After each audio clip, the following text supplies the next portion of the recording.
Предлагаем вашему вниманию обзор экономических, спортивных событий, чрезвычайных происшествий и новостей экономики. В студии Сергей Михедов. Здравствуйте. Начнем выпуск с прямой трансляции брифинга оперативного штаба по эпидобстановке в регионе. Предлагаем послушать. Алексей Амосович, какова эпидобстановка в республике на сегодняшний день? Уважаемые жители Республики Саха-Якутия, добрый день. На сегодняшний день, в течение последних 4 дней, отмечается устойчивый рост заболевания. За вчерашние сутки выявлено 49 новых случаев коронавирусной инфекции. К сожалению, 1 случай летальный зарегистрирован. Наибольшее количество случаев зарегистрировано в городе Якутске, 33, а также в Алдане 3, в Мегидо-Кангаласском 2 случая, Верхневилюйский, Ленский, Мирнинский, Неренгринский, Нюрбинский, Аймеконский, Тайтинский, Усалданский и Чурапче по 1 случаю. В настоящее время активно лечится 647 по новой коронавирусной инфекции. Из них 72 ребенка, это составляет 11%.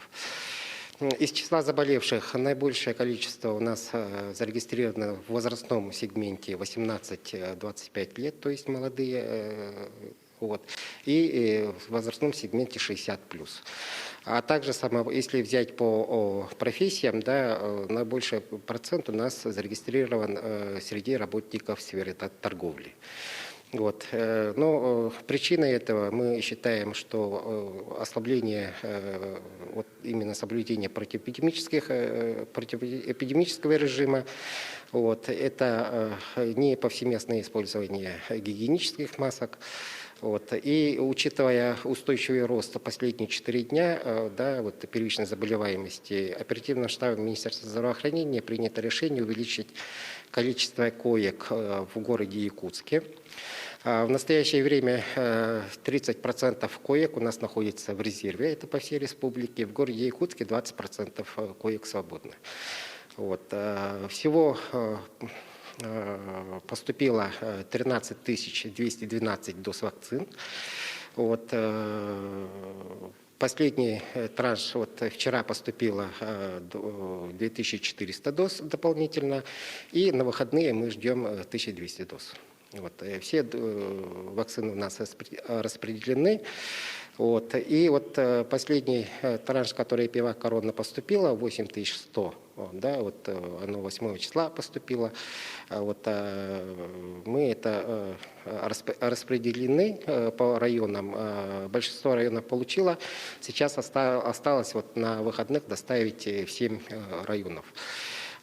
И учитывая то, что Эпивак Корона хорошо, более легкие условия хранения, а также транспортировки, данная вакцина Эпивак Корона, она предназначена для вакцинации именно выездными бригадами. Это мы дали рекомендации главным врачам именно эту вакцину использовать для лиц старше 60 лет, а также для групп маломобильных граждан, которые находятся на дому.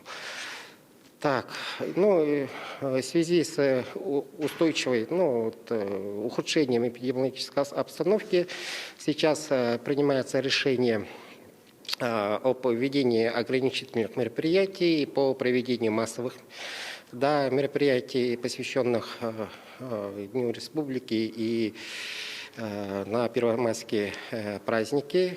Данные ограничения будут введены в тех муниципальных образованиях, где зарегистрирован повышенный рост заболеваемости. Уважаемые жители республики, я призываю вас соблюдать противоэпидемический режим, соблюдать масочный режим, активно вакцинироваться.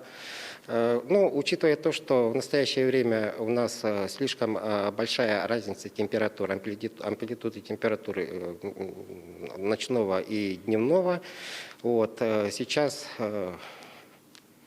возможно, повышается риск простудных заболеваний, поэтому надо следить за детьми, да, чтобы они одевались по погоде и не представляли риск для своих родителей, для лиц старшего возраста. Желаю вам здоровья. Большое спасибо. Это был брифинг оперативного штаба.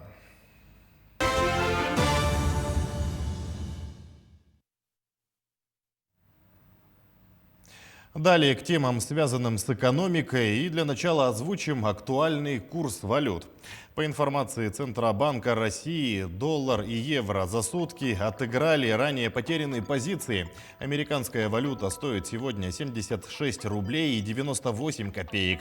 Евро остановился на отметке 92 рубля и 23 копейки. Покупает и продает сегодня американскую валюту по лучшей цене Азиатско-Тихоокеанский банк. Покупает за 75 рублей и 61 копейку, а продает за 76 рублей и 48 копеек.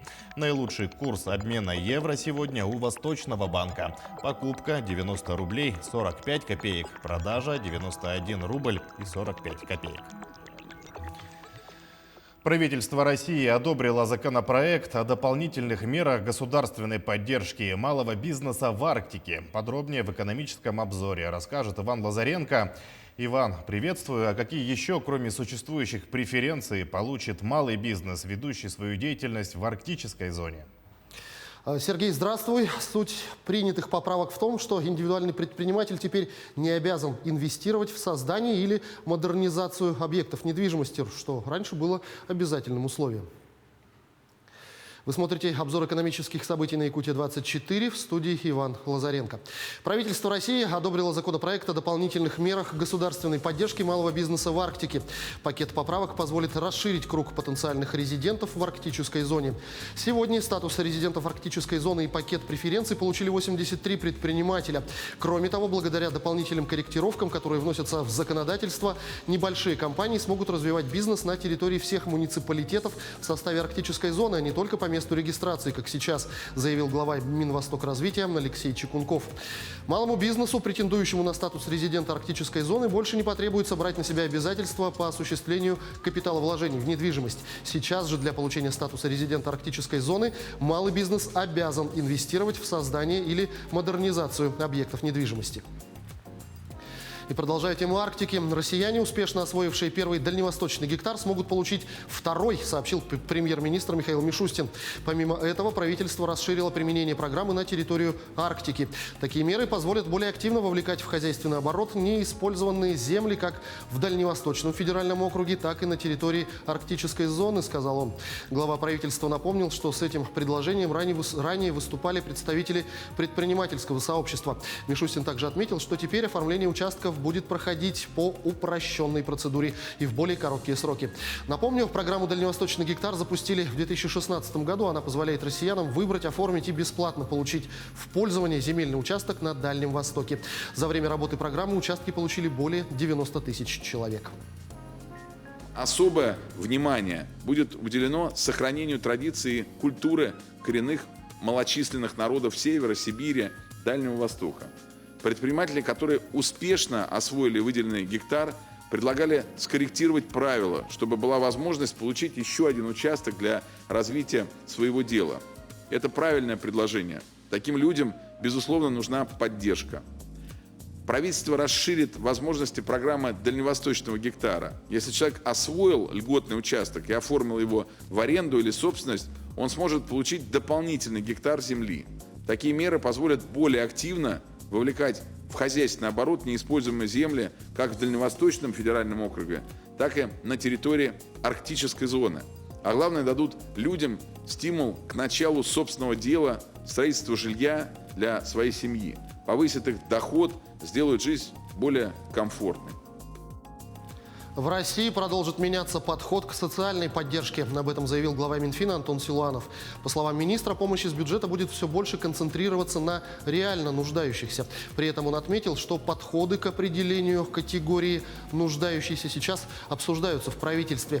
Эксперты отмечают, что нуждаемость измеряется не только денежным доходом, а с помощью комплекса показателей и индикаторов, которые характеризуют многочисленные экономические активы.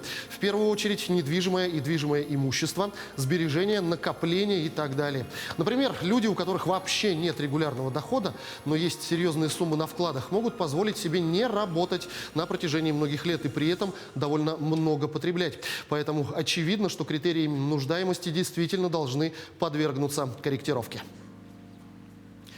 Тем временем годовая инфляция в Якутии в марте этого года возросла на 0,1% пункта до 4,8%, оставаясь ниже, чем в Дальневосточном федеральном округе, там показатель 5,3%, и в России в целом, там показатель 5,8%. Сдерживающее влияние на ценовую динамику в основном оказала инфляция услуг. Годовой прирост цен на услуги в марте замедлился до 4,6% после 4,8% в феврале. В частности, это произошло из-за растущей конкуренции на рынке сотовой связи. Сотовые операторы в борьбе за клиентов и для привлечения новых абонентов расширили предложение недорогих тарифных планов, что замедлило прирост цен на мобильную связь. Также продолжают действовать льготные программы кредитования, за счет чего медленнее растут цены на услуги банков, в том числе за пользование потребительским кредитом, пояснил управляющий отделением Национальным банком по Республике Дальневосточного Банка России Антон Коноплев. Вместе с тем, приближающийся сезон отпусков повысил спрос якутян на путешествия, что увеличило прирост цен на авиаперелеты и туристические услуги. Coinbase стала первой в мире публичной криптобиржей. Торги акциями начались на NASDAQ уже в среду. Уже на открытии стоимость акций компании взлетела на 70%, а капитализация превысила $100 миллиардов, рассказывает Артем Сторонов. Криптовалюты совершили огромный скачок вперед. Это связано с первым в истории выходом на фондовый рынок крупнейшей в мире криптобиржи Coinbase. В среду бумаги площадки начали торговаться на нью-йоркской NASDAQ, и сразу после открытия их стоимость взлетела на 70%. Позже рост скорректировался до отметки менее 60%, в результате чего рыночная стоимость компании в первый же день торгов превысила $100 миллиардов. Это больше капитализации самой NASDAQ и даже материнской компании Нью-Йоркской фондовой биржи. Выход Coinbase на рынок, который криптоевангелисты считают судьбоносным событием, произошел на фоне очередного рекорда, установленного биткоином, самой известной сейчас криптовалютой. В среду его курс приблизился к $65 тысячам. Биржа Coinbase, основанная в 2012 году, получает основную прибыль от транзакций биткоина, эфира и других криптовалют. У компании уже 53 миллиона верифицированных клиентов по всему миру. Она охватывает примерно 11% крипторынка. По данным Coinbase, только за первые 3 месяца этого года ее выручка превысила $1,8 миллиарда. Это почти в 1,5 раза больше, чем за весь прошлый год, и в 3,5 раза больше, чем за 2019. Чистая прибыль за первый квартал 2021 составила от 730 до $800 миллионов. Правда, ряд аналитиков считает, что биткоин крайне нестабилен и представляет большой риск для вложений. Только за минувший год его стоимость выросла вдвое, однако в прошлом курс криптовалюты не раз падал так же резко, как и поднимался. К этому часу у меня пока все новости. Будьте в курсе экономических событий на Якутия-24. Сергей, ну а я с тобой прощаюсь и передаю слово тебе. Иван, спасибо. Это был Иван Лазаренко, а мы идем далее. С 26 апреля по 30 мая по всей стране пройдет рейтинговое голосование по выбору дизайн-проектов общественных территорий, планируемых к благоустройству в следующем году. Из Якутии в голосовании участвуют 13 райцентров и городов. Победитель получит федеральное финансирование по проекту формирования комфортной городской среды. Моя коллега Ульяна Шагина сейчас находится в парке Победы. Кстати, он также вошел в список участников. Ульяна, добрый день. Расскажи про голосование, кто в нем может участвовать и какие объекты в рамках мероприятия планируется благоустроить. Добрый день. Сразу отмечу, что победитель проекта получит федеральный грант от Минстроя России на обустройство территории. Так что сейчас главная задача – это зависит все от якутян, которые должны принять активное участие в онлайн-голосовании. Сразу отмечу, что в голосовании может принять участие любой житель Якутии старше 14 лет. Голосование пройдет как на портале госуслуг, также на специальном сайте www.14город-среда. В Якутии в онлайн-голосовании примут участие 13 районных центров и городов. В каждом населенном пункте будет по 2 проекта, из которых нужно будет выбрать один наиболее понравившийся. Список пространств вы сейчас видите на своих экранах. Ну, как видно, в Якутске это будет 2 проекта. Один из них – это территория Сайсарского озера, а также прилегающая к ней площадь со сквером Матери. Ну и Парк Победы, на котором мы сейчас и находимся. Отмечу, что в прошлом году здесь была уже открыта стела, которая сейчас стала доминантой будущего Парка Победы. Городские архитекторы уже разработали дизайн, или, как сейчас модно говорить, концепцию будущего Парка Победы. Мы его также сейчас можем видеть на экране. Это будет такой современный Парк Победы. Ну и главная задача – это, конечно же, сохранить живую историческую память об участниках Великой Отечественной войны. Ну, более подробно о том, что здесь будет, мы расспросили главного городского архитектора Семена Сергеева. Давайте послушаем, что он нам рассказал. Был дизайн-проект, конкурс был проведен, и эта территория вот началась обустраиваться. И, соответственно, сейчас вот для выделения федеральных средств вот по программе формирования комфортной городской среды мы должны провести рейтинговое голосование, то есть выбрать общественное пространство, которое будет финансироваться в 2022 году. Ну и здесь вот предстоит очень большая работа. Проектно-сметная документация готова на завершение объекта, да, и запланировано, ну, стандартный набор, конечно, там детские площадки должны быть, тихая зона, зона фудкорт, где будут питаться, да, зона гриль-зона, да, вот особенность этого парка, да, ну и как парк он должен быть засажен деревьями. Там планируется вот по центральной части закупить деревья в ботаническом саду, допустим, да, вот культурные деревья будут посажены. Ну и в то же время будут проведены вот субботники. Субботники были проведены еще в предыдущие годы, когда вот открывали первый этап. Первый этап это вот площадь обустроена, стела вот установлена, да. То есть и памятник вот Кульбертинову тоже был установлен. По концепции парка вот предусмотрена установка вот таких памятников, которые раскрывают зонирование вот территории, да. Солдаты должны быть обозначены там солдаты, которые, ну, вот в таких интересных формах там вот расположены. Ну, основная идея парка это вот фронтовые письма, да, вот по конкурсу победителя компании «Старт» они предложили такую идею, чтобы сделать парк, чтобы он был не мемориальным комплексом, там, где вот торжественно маршами проходит, да, а чисто парк для отдыха наших горожан. Ну а я отмечу, что для столицы, ну и в целом для республики проект облагораживания общественных территорий, проект не новый. За 2 года уже благоустроено более 23 общественных пространств, а также более 80 дворовых территорий во многих муниципальных районах республики. Отмечу, что голосование пройдет с 26 апреля по 30 мая, это чуть больше месяца. И, как говорят специалисты, проект такого вот дистанционного голосования, он совершенно новый. Ну и, конечно же, это хорошая возможность не только, чтобы вас услышали, но и самому лично выбрать территорию, которая будет облагорожена в вашем городе или селе. Участников по всей стране очень много, конечно же, желающих выиграть федеральный грант от Минстроя. Так что мы призываем всех якутян активно участвовать в голосовании и оставлять свои голоса. У меня на этом все. Передаю слово коллегам. Оля, спасибо. Действительно, призываем наших телезрителей принять активное участие в голосовании, ведь от нашей активности будет зависеть, как будут выглядеть общественные пространства в нашей республике.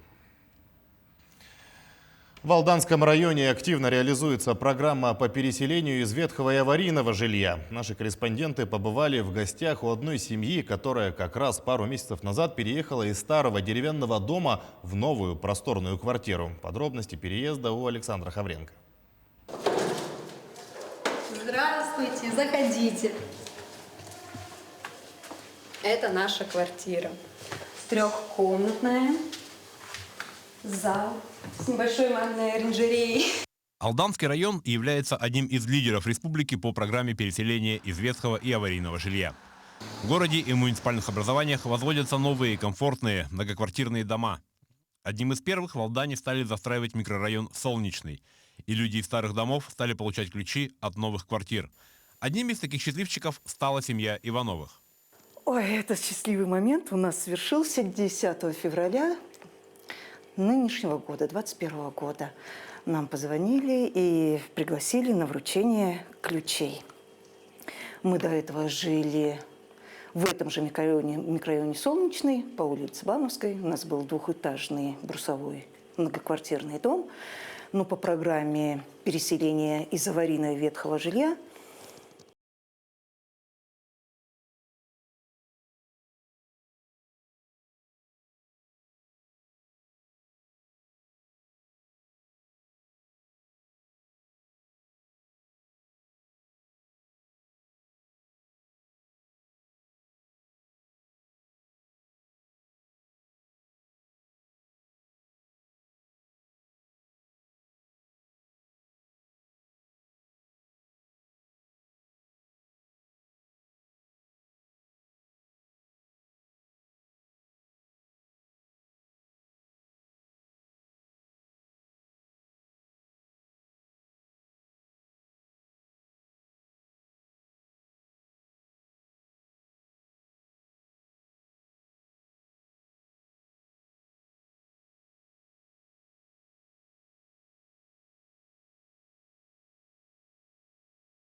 Как сообщили в Министерстве иностранных дел России, Москва неотвратимо отреагирует на санкции. После объявления нового пакета в ведомство был вызван посол Соединенных Штатов.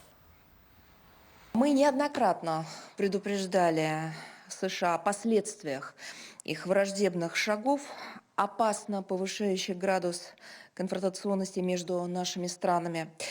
Такой курс, подчеркивали также неоднократно, не отвечает интересам народов двух ведущих ядерных держав, которые несут, я имею в виду страны, историческую ответственность за судьбы мира. В телефонном разговоре с президентом России Джо Байден высказывал заинтересованность в нормализации российско-американских отношений. Но действия его администрации свидетельствуют об обратном. США не готовы мириться с объективной реальностью многополярного мира, исключающего американскую гегемонию, делая ставку на санкционное давление и вмешательство в наши внутренние дела. Подобное агрессивное поведение, безусловно, получит решительный отпор. Ответ на санкции будет неотвратимым. В крупнейшем соборе Венгрии нашли капсулу времени возрастом 176 лет. Внутри обнаружили почти нетронутые документы. Подробности у Никиты Конева. Крест на вершине самой большой церкви Венгрии, кафедрального собора Эстергома, как оказалось, скрывал 176-летний секрет. Во время недавних ремонтных работ в нем нашли медную капсулу. Сам контейнер пострадал от шрапнели. Церковь пережила Вторую мировую. Однако груз, хранившийся внутри, не пострадал. Историки обнаружили там документы о строительстве собора в практически идеальном состоянии. Директор сокровищницы храма Чаба Торок рассказал, что эти бумаги позволяют заглянуть сквозь века, во времена, когда здание только возводили. Архиепископ Копач знал, что не сможет завершить строительство при жизни, поэтому, когда крест был закончен, хотел оставить внутри память о рабочих и той эпохи, в которую был построен этот храм. Сейчас в крест планируют заложить новую капсулу времени. Реставрацию купола завершат к концу июня, а значит, с посланием для потомков надо поторопиться. В Техасе прошли успешные испытания космического корабля New Shepard, принадлежащего компании миллиардера Джеффа Безоса. Ракета-носитель вывела корабль на расчетную высоту 100 километров. Там находится граница космоса, а после капсула с манекеном опустилась на Землю на парашютах. Сама ракета также успешно вернулась назад. Высокотехнологичного пассажира корабля назвали Люк Скайуокер в честь одного из главных персонажей «Звездных войн». Он снабжен множеством датчиков, с помощью которых специалисты Blue Origin поймут, какие нагрузки будут испытывать космические туристы и астронавты. Компания Безоса – один из основных конкурентов SpaceX Илона Маска. Сейчас они борются за право создать лунный посадочный модуль для миссии НАСА по возвращению людей на Луну. Дорогу жабам в столице Эстонии, Таллине, на 2 недели в ночные часы перекрывают одну из улиц, чтобы позволить тысячам лягушек попасть в места весенней кормежки и размножения, рассказывает Анастасия Дмитриева. Когда лягушки и жабы мигрируют из пруда в пруд в столице Эстонии Таллине, город частично закрывает на ночь одну из своих дорог. Земноводные пересекают улицу в районе Астангу, потому что водоемы, в которых они размножаются, находятся по одну сторону, а место зимовки – по другую сторону проезжей части. Лягушки-путешественницы наиболее активны по ночам и в темноте рискуют быть раздавленными под колесами автомобилей. Им нужна помощь, считает волонтер Кристель Саарм. Обычно, когда очень-очень теплая и хорошая погода, одновременно до 300 лягушек пересекают дорогу, и все они могут погибнуть, потому что еще сонные, когда только выходят из спячки. А асфальт теплый, поэтому, когда они выползают на него, становится еще медлительнее. Некоторые водители не знают о миграции и, проехав по дороге, могут за раз убить десятки амфибий, рассказал замглавы Таллинского района Хаа Берсти. В сотрудничестве с эстонской транспортной администрацией мы установили здесь ограничения на передвижение. С 9 часов вечера и до 6 утра эта дорога закрыта, чтобы предотвратить массовую гибель лягушек. Ограничения будут действовать.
В СВФУ объявлен год молодого исследователя, и поэтому мы делаем фокус именно на молодежную науку, на аспирантов, студентов, молодых ученых. В Ленске сегодня проходит расширенное заседание коллегии Министерства сельского хозяйства Якутии. И неудивительно, ведь Ленский район славится своей сельхозпродукцией, и с этого года он перешел в группу сельскохозяйственных районов. Представители юзулусов региона прибыли в Ленск для участия в мероприятии. Вместе с ними находится и наш корреспондент Анна Кожевникова. Она сейчас на прямой связи со студией. Аня, приветствую, тебе слово. Добрый день, Сергей. Сейчас мы находимся в администрации Ленского района. Именно здесь в эти часы проходит выездное расширенное заседание коллегии Министерства сельского хозяйства Республики Саха-Якутия. И не случайно, ведь Ленский район всегда показательный по развитию сельского хозяйства в республике. Сейчас здесь собралось свыше 50 участников коллегии из разных улусов Якутии. В ходе совещания уже заслушали доклад первого заместителя министра сельского хозяйства Татьяны Осиповой о реализации госпрограмм комплексное развитие сельских территорий и доклад заместителя министра сельского хозяйства Василия Афанасьева о концепции развития сельского хозяйства на территории Западной Якутии, где судокладчиком выступил глава Ленского района Жумарт Абельманов. И неудивительно, ведь в Ленском районе всегда в полном объеме реализуются все сельхозпрограммы, а также на местном уровне оказывается большая поддержка сельхозпроизводителям. Буквально в этом году Ленский район из группы промышленных перешел в сельские районы. И сейчас нам подробнее о том, какие вопросы будут обсуждаться, расскажет заместитель главы Ленского района Евгений Саморцев. Евгений Гермогенович, здравствуйте. Здравствуйте. Действительно, сейчас проходит очень важное событие, для всего Ленского района, именно в части развития сельского хозяйства. Впервые в Ленском районе проводится выездное заседание коллегии Министерства сельского хозяйства с участием заместителя председателя правительства Никифорова Михаила Викторовича. По первому вопросу, по комплексному развитию сельских территорий, доклад уже закончили, коллеги внесены предложения. Ну, что касается Ленского района, в прошлом году мы в администрации Ленского района создали проектный офис, определили курирующего зама, ответственного за комплексное развитие сельских территорий. Кроме того, мы 2021 год объявили годом развития сельских территорий, поэтому очень большое внимание уделяется. И на коллегии были предложены главам поселений именно консолидироваться вокруг района и подавать заявки именно, чтобы были районные, чтобы главы отдельно не ходили самостоятельно и не подавали, а именно, чтобы была консолидация.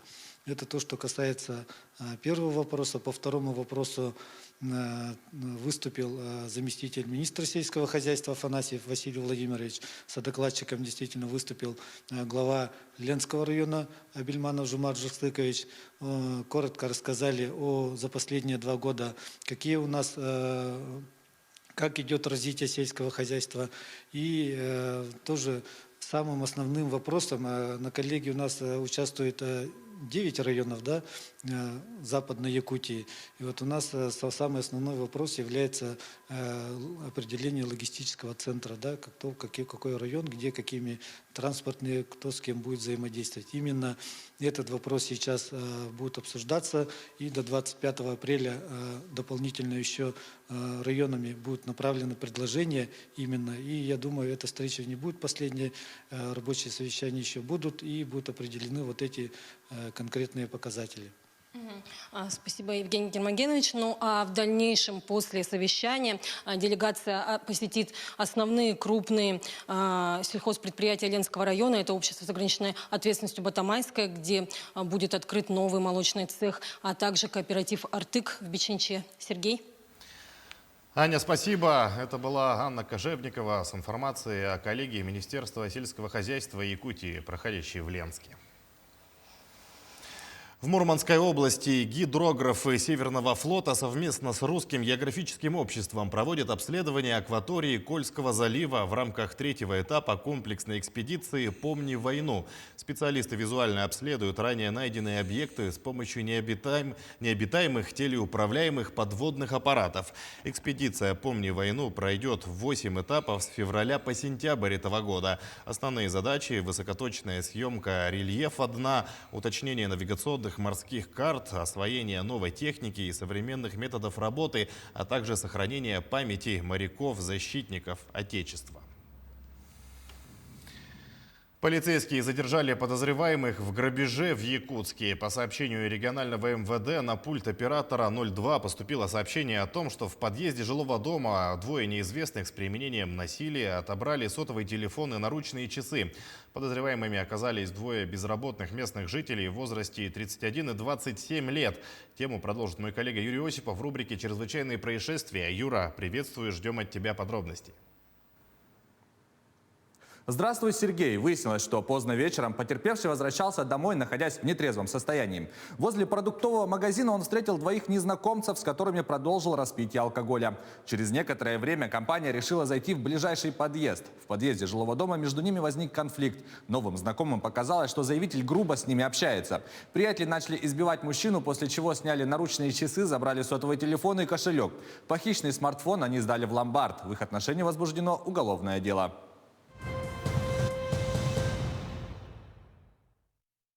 Здравствуйте, в эфире обзор чрезвычайных происшествий, в студии Юрий Осипов.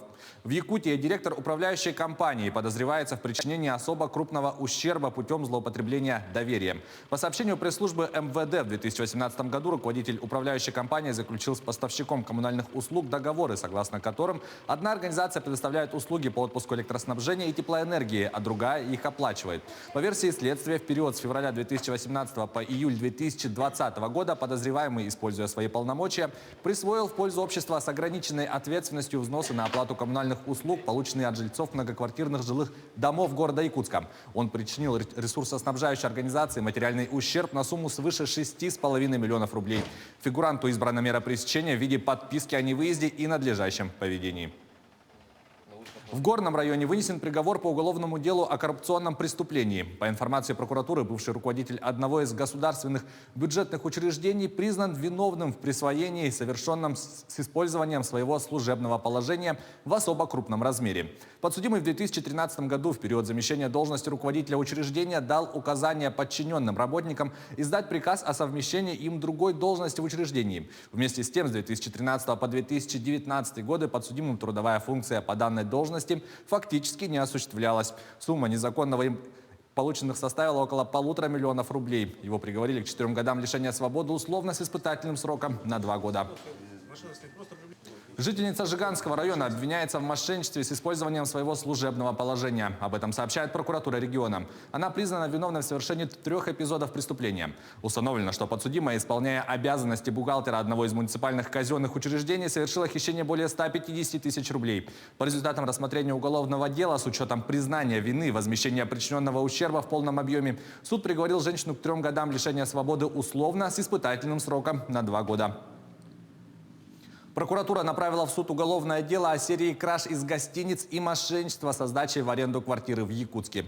Обвиняемый ранее судимый 30-летний якутянин. С января по март он, арендовав посуточно номера в 3 гостиницах города Якутска и квартиру, украл из них 4 телевизора на общую стоимость свыше 100 тысяч рублей, которые сдал в столичные ломбарды. Кроме того, в период проживания в арендованной квартире он разместил объявление о сдаче ее в аренду сроком на 1 месяц, по которому обратился один из жителей Тампонского района и передал обвиняемому 25 тысяч рублей. После утверждения обвинительного заключения уголовное дело направлено прокурором в суд. 4 человека были убиты и еще 17 ранены в четверг в результате взрыва заминированного автомобиля в многолюдном районе Садр-Сити в Багдаде, сообщили иракские полицейские и медицинские чиновники. Подробности в следующем материале рассказывает Анастасия Дмитриева. 4 человека стали жертвами мощного взрыва в Ираке. Еще 17 получили ранения. Бомба была заложена в машине, припаркованной у оживленного рынка подержанных товаров в районе Садр-Сити в Багдаде, где преимущественно живут шииты. В заявлении иракских военных говорится, что в результате взрыва сгорели несколько автомобилей. Это подтвердила очевидец по имени Аббас. Машина моего дяди, машина моего двоюродного брата. Люди работают, они бедны, они покупают и продают антиквариат. Все устали. Люди собираются здесь каждый день тысячами. Никакой пожарной безопасности, никакой охраны. Любой может проехать через контрольно-пропускной пункт на своей машине за 3 или 5 тысяч динар. Один из свидетелей происшествия пожаловался на работу экстренных служб. Ни пожарных, ни машин скорой помощи. После взрыва им потребовалось 30 минут, чтобы прибыть на место. В Вскоре после инцидента полиция оцепила район. Никто не взял на себя ответственность за нападение. Это был второй крупный взрыв в Багдаде в этом году после того, как террористы-смертники, по утверждению боевиков запрещенного в России исламского государства, убили по меньшей мере 32 человека на переполненном рынке в январе. Крупные нападения, которые когда-то были почти ежедневным явлением в иракской столице, прекратились после того, как боевики организации были разгромлены в 2017 году. Это был обзор чрезвычайных происшествий. Берегите себя и до встречи в эфире.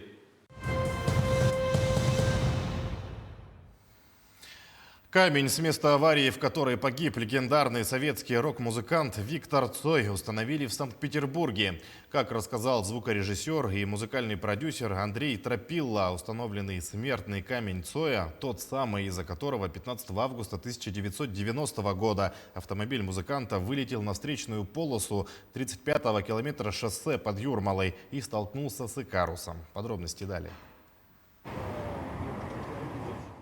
Его подлинность подтверждают свидетели, которые были на месте аварии на следующий день. Андрей Тропилла добавил, что лично привез камень через 4 границы контрабандой.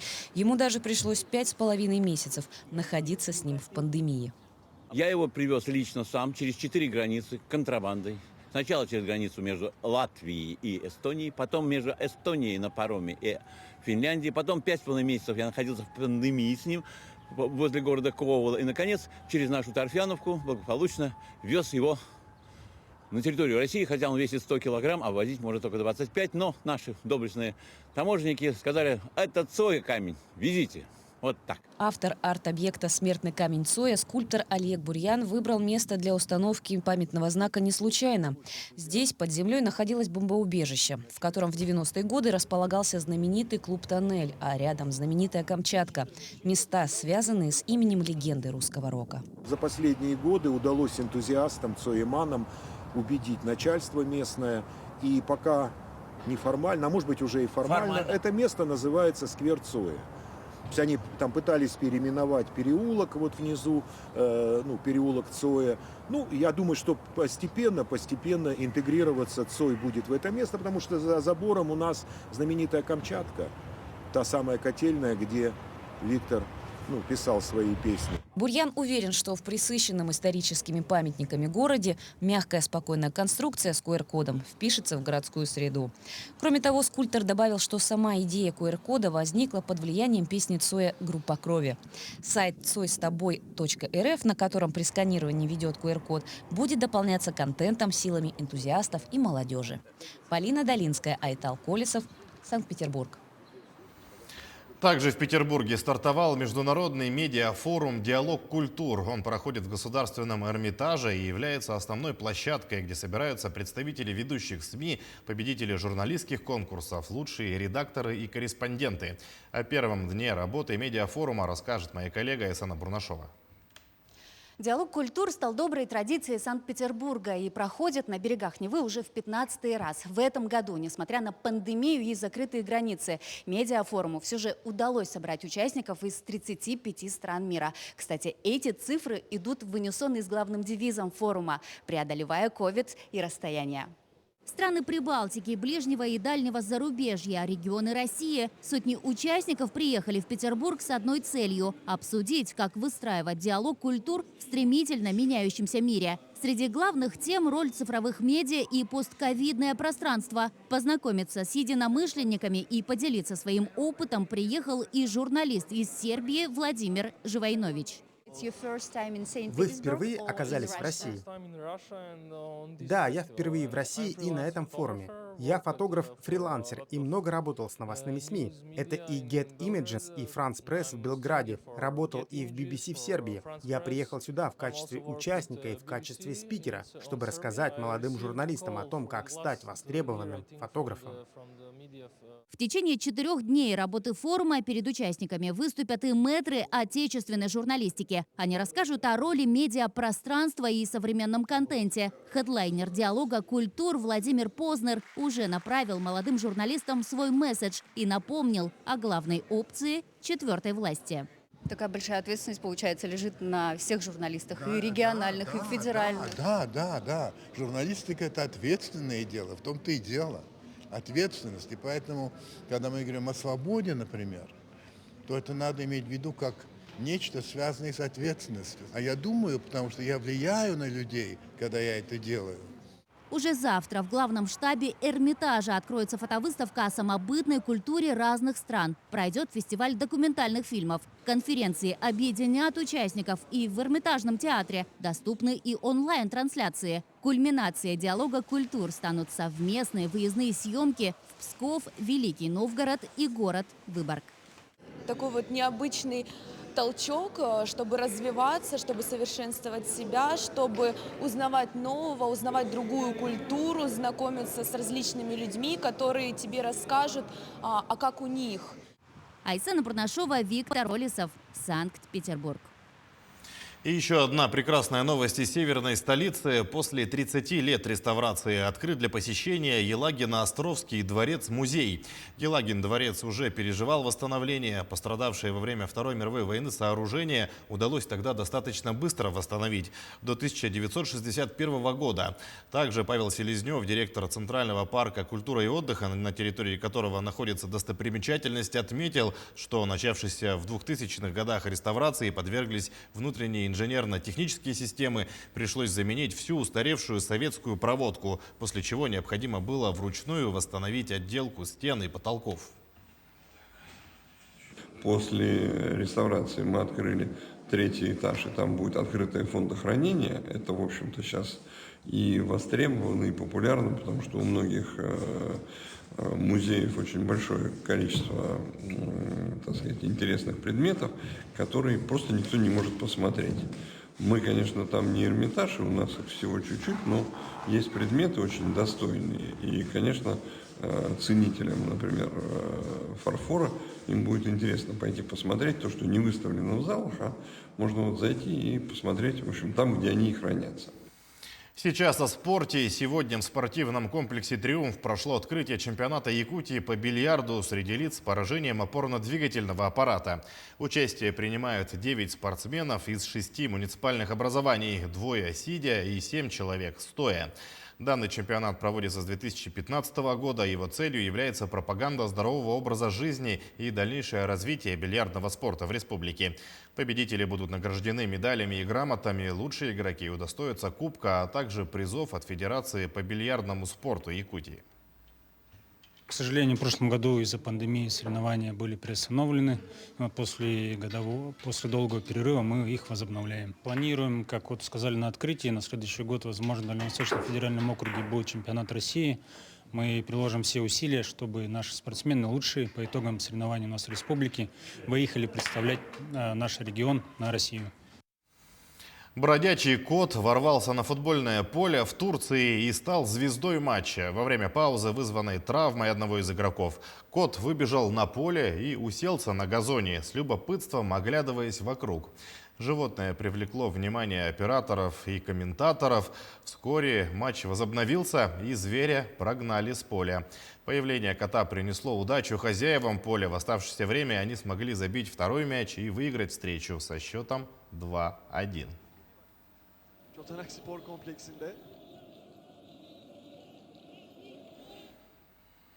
Хоккеисты «Авангарда» победили «Акбарс» в 7-м матче полуфинала КХЛ и вышли в финал Кубка Гагарина. Детали знает Власий Сергеев. Власий, приветствую. С каким счетом завершилась решающая игра и с кем омский клуб оспорит трофей? Сергей, здравствуй. «Авангард» одержал победу со счетом 4-3. В финале омские хоккеисты встретятся с действующим победителем турнира московским ЦСКА. Здравствуйте, в эфире новости спорта, в студии Власий Сергеев. Омский «Авангард» в гостях обыграл казанский «Акбарс» в 7-м матче полуфинальной серии плей-офф континентальной хоккейной лиги и вышел в финал турнира. Встреча завершилась в овертайме со счетом 4-3. В составе победителей дублем отметился Оливер Каски. По одной шайбе забросили Кирилл Семенов и Вилли Пока. У хозяев льда взятие ворот провели Дмитрий Воронков, Альберт Яруллин и Артем Галимов. «Авангард» выиграл серию до 4 побед со счетом 4-3. В финале турнира омский клуб встретится с действующим обладателем Кубка Гагарина московским ЦСКА. Первая игра финальной серии пройдет 18 апреля. Российская фигуристка Анна Щербакова заняла первое место в короткой программе на командном чемпионате мира. Турнир проходит в Японии. За свой прокат россиянка получила 81,7 балла. Ее соотечественница Елизавета Туктамышева стала второй. Тройку лидеров замкнула японка Каори Сакамото. Произвольную программу девушки представят завтра. По итогам 3 дисциплин сборная России возглавляет общий зачет, набрав 49 очков. На второй строке идет команда США, у которой 47 пунктов. На третьей позиции располагаются японцы, на их счету 42 балла.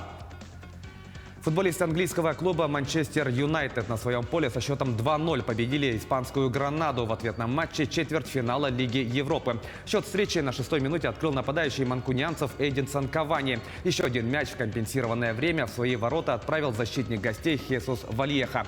Напомним, первая встреча данного противостояния завершилась победой англичан с аналогичным счетом. В полуфинале турнира Манчестер встретится с итальянской «Ромой», которая в 1/4 прошла голландский «Аякс». Первая полуфинальная игра пройдет 29 апреля на стадионе Олд Траффорд.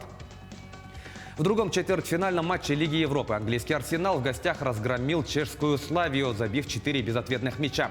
Дважды точный удар нанес Александр Ляказет. По разу отличились Николя Пепе и Букайо Сака. Лондонцы по сумме 2 матчей вышли в полуфинал турнира. В первой игре, которая прошла на стадионе Эмирейтс, была зафиксирована ничья со счетом 1-1. В следующем раунде английский клуб сойдется с испанским «Вильярреалом», который в 1/4 оказался сильнее загребского «Динамо». Первая полуфинальная игра данной пары пройдет 29 апреля на арене Эль Мадригал в Испании. Россиянин Андрей Рублев выиграл у испанца Роберто Баутисты Агута в матче 3-го круга турнира Ассоциации теннисистов-профессионалов серии «Мастерс», который проходит в Монте-Карло.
Года Петр I повелел открыть школу обучения мореходному делу только для русских подданных. В 1797 году, 16 апреля, Павел I в день своей коронации провозгласил указ об ограничении барщины. 16 апреля 1934 года учреждено почетное звание Герой Советского Союза. В 1945 году в этот день началась Берлинская стратегическая наступательная операция советских войск. Она продолжалась 23 дня, по 8 мая 1945 года. 16 апреля в 2004 году на звонницу Троицы Сергиевой Лавры подняли новый царь-колокол. Вернемся ко Всемирному дню голоса. Что это за праздник и кто его отмечает, нам расскажет моя коллега из Нерюнгри Ирина Кичигина. Ирина, добрый день, ждем подробностей. Здравствуй, Сергей. Проснись и пой, попробуй в жизни хоть раз не выпускать улыбку из открытых глаз. Что происходит, спросите вы? Почему вдруг ведущая запела в прямом эфире? Да потому что сегодня отмечается Всемирный день голоса. Идея празднования этого дня возникла в Бразилии в 1999 году. Позже этот праздник стал международным, и с 2006 года он отмечается в России. Все мы любим петь на улице, за столом или даже в душе, но есть люди, для которых голос является профессиональным инструментом. Это артисты или дикторы, или, например, музыканты-вокалисты. Сегодня мы находимся в детской музыкальной хоровой школе «Соловушка», где как никто другой знают, как правильно работать с голосом. Сегодня рядом со мной Ольга Сизых, преподаватель детского хора и теоретических дисциплин. Ольга, здравствуйте. Вот я сейчас спела, вы можете сказать, какой тембр голоса у меня? Здравствуйте. Вы спели тембром голоса меццо-сопрано. Спасибо. Есть разные же тембры голоса у женщин и мужчин. Как-то они различаются, и какие тембры голоса существуют? Конечно, они различаются. Женские, как и мужские, тембры бывают 3 видов. Женские – это сопрано, меццо-сопрано и контральто, самый низкий. Мужские – это тенор, баритон и бас. А как правильно ухаживать за своим голосом? Что делать для того, чтобы не потерять его, чтобы был он все время в форме? Для этого существуют определенные. Да? Необходимо исключить вредные привычки совсем из жизни. Затем необходимо перестать кричать и приучать к этому с детства, чтобы не высоко, не громко, и чтобы все слушали. Так, а что нужно делать для того, чтобы хорошо петь? Что перед этим? Есть какие-то, может, специальные упражнения? Да, но для того, чтобы петь, необходимо разогреть голос, необходимо распевки. Мы со своими детьми распеваемся, работаем над дикцией, над дыханием, над звуковедением, над звукообразованием. Это различные упражнения и вокализы. То есть вы с самого детства учите детей, как правильно работать с голосом, правильно? Скажите, а бывает же так, что вдруг потерял голос, да? Все-таки накричался, и голос пропал, охрип человек. И существует такое мнение, да, что нужно выпить сырое яйцо или, к примеру, глоточек коньячка сделать. Как вы относитесь к этим методам? К таким народным методам мы относимся немножко с иронией, потому что на самом деле эти методы не помогают, мягко сказать. Самое лучшее средство при пропадании голоса – это, конечно же, молчание. Молчание – золото, говорят. Необходимо некоторое время помолчать, и тогда голос, в принципе, нормализуется. Может, чем-то полоскать? Да, возможно, конечно же, полоскание. Самая известная трава – это анис. Мы используем анис как вокалисты.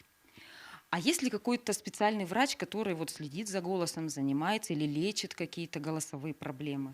Да, конечно, это хороший врач, который называется фониатор. Но, к сожалению, в нашем городе его нет. Он только в Якутске у нас есть. Спасибо, Ольга.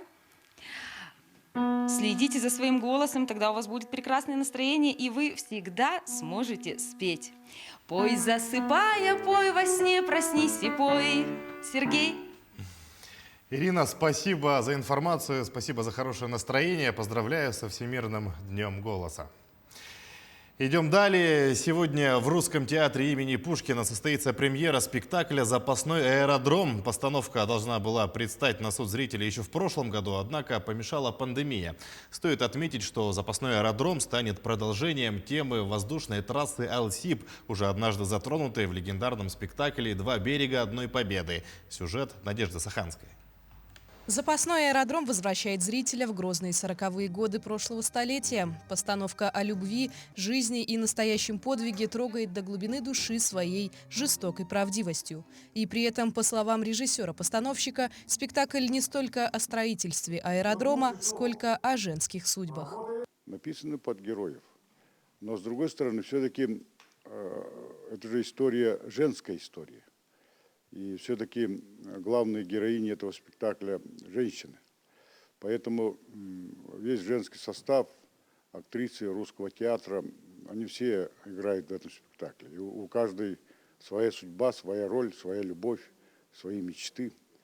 Вот. И главный герой, он, я думаю, что подходит для этого. Главный герой, в принципе, я сам определил, Березовского. Репетиции, читки, примерки – все это обыденно для актеров перед премьерой. Гораздо сложнее бывает настроиться на роль и выделить для себя те моменты, которые помогут отличить себя от персонажа или же, напротив, найти что-то общее со своим героем. Копаюсь в себе и ищу ту строгость, ту аккуратность, ту его черствость, жесткость, злобу. Ну, коллеги скажут, что я добрый человек, и мне роль тяжело дается. Ну, как говорится, в каждом злодее ищи доброе, и надеюсь, что результат будет хороший. Новая пьеса творческого дуэта Борисов-Федоров расскажет зрителям Русского театра о строительстве аэродромов, заключенными Колымской, Чукотской и Якутской части ГУЛАГа. Находясь в тяжелейших условиях, заключенные делали все для победы в Великой Отечественной войне. Любовь и ненависть, вера и предательство, высокие и низменные человеческие качества – все это квинтэссенция нового спектакля, который можно будет увидеть в драматическом театре имени Пушкина уже 16 апреля. Надежда Саханская, Григорий Охлопков, Якутск. А накануне поэт, прозаик и драматург Владимир Федоров провел в Якутске мастер-класс «Особенности драматургии и ее принципиальные отличия от других литературных жанров». Мероприятие прошло в рамках медиапроекта «Школа драматургов Арктики» в музее «Россия. Моя история». Мастер-класс посетили около 20 человек. Также мастер-класс транслировался на онлайн-площадках. По словам создателей проекта, следующий мастер-класс пройдет 23 апреля, а проведет его драматург Иван Иннокентьев.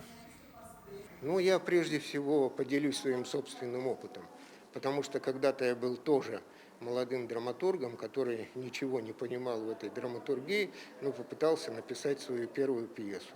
Вот, хотя бы вспомнить историю этой пьесы, вот, вспомнить, как я открывал для себя театр изнутри, что значит писать для театра, что значит драматургия, это совершенно особый литературный жанр. На сцене Дворца культуры прошло яркое и зрелищное шоу «Миссис Алдан Якутия», на котором выбрали королеву красоты. Она поедет защищать честь республики на всероссийском конкурсе. Кто же ей стал, расскажем прямо сейчас. В Алдане прошел региональный конкурс «Миссис Якутия Алдан». Так вышло, что в этом году самую обаятельную и привлекательную миссис, которая представит республику на российском конкурсе, выбирали именно в Алдане. 13 смелых и уверенных в себе красавиц изъявили желание побороться за корону. По традиции конкурс включал в себя несколько этапов: визитка, интеллектуальный раунд, творческий конкурс и 2 дефиле в национальных костюмах и вечерних платьях. С января месяца началась подготовка, пошив костюмов, репетиция дефиле и творческих конкурсов. Девушки уже были после Нового года практически все набраны. Мы готовились после Нового года. Уже у нас началась подготовка, пошив костюмов, подготовка дефиле, творческие номера. И я думаю, все успели подготовиться, и все прошло на хорошем уровне. Победительница поедет с Василием Афанасьевым, стилистом, который был в жюри, представлять Якутию на всероссийском конкурсе «Миссис Россия» в июне месяце. У членов жюри была поистине непосильная задача – выбрать одну победительницу из 13 прекрасных участниц. Но, как бы трудно ни было, а выбор сделать пришлось. Второй вице-миссис Якутия Алдан стала Анна Соловьева. Первая вице-миссис – Марина Иванова. Главную корону конкурса получила Арина Явнова. Я на самом деле не верю, потому что я считаю, что все девушки, которые участвовали в этом конкурсе, все достойны этой победы. Я очень буду скучать по этим репетициям, по этому конкурсу. Спасибо большое нашему организатору Антонине за то, что у нас в городе появился такой конкурс такого масштаба. Огромное спасибо. Конкурс закончился, но обладательницам корон еще предстоит готовиться к «Миссис Россия». И кто знает, может быть, в этом году корона всероссийского конкурса уедет в Алдан. И в завершении коротко о погоде в крупных городах Якутии. В Алдане сегодня переменная облачность плюс 1 градус, вечером минус 2, ночью облачно и минус 3. Сильный юго-западный ветер до 13 метров в секунду. В Нерюнгри тоже переменная облачность, днем плюс 1 градус, ветер юго-восточный до 10 метров в секунду. Вечером значительно похолодает, до минус 5, ночью минус 6. В Ленске тоже тепло, +1. Практически весь день идет снег. К вечеру потеплеет до +3 градусов. Ночью немного похолодает, -1. Ураганный юго-западный ветер с порывами до 21 метра в секунду. Будьте осторожны. В алмазной столице сегодня тоже снегопад, в Мирном +1, сильный юго-западный ветер от 6 до 18 метров в секунду. Вечером похолодает до -2, а ночью столбики термометров опустятся до -8 градусов. И в столице республики сегодня солнечно, в Якутске днем +2 градуса, однако ночью облачно, столбики термометра опустятся до -2. Также ночью ожидается снег, ветер юго-восточный с порывами до 10 метров в секунду, давление 743 миллиметра ртутного столба, влажность воздуха 42%. На этом выпуск подошел к концу. Спасибо, что смотрели нас в течение этого часа. Помните о безопасности, не забывайте носить маску и соблюдать безопасную дистанцию. Оставайтесь на телеканале Якутия 24.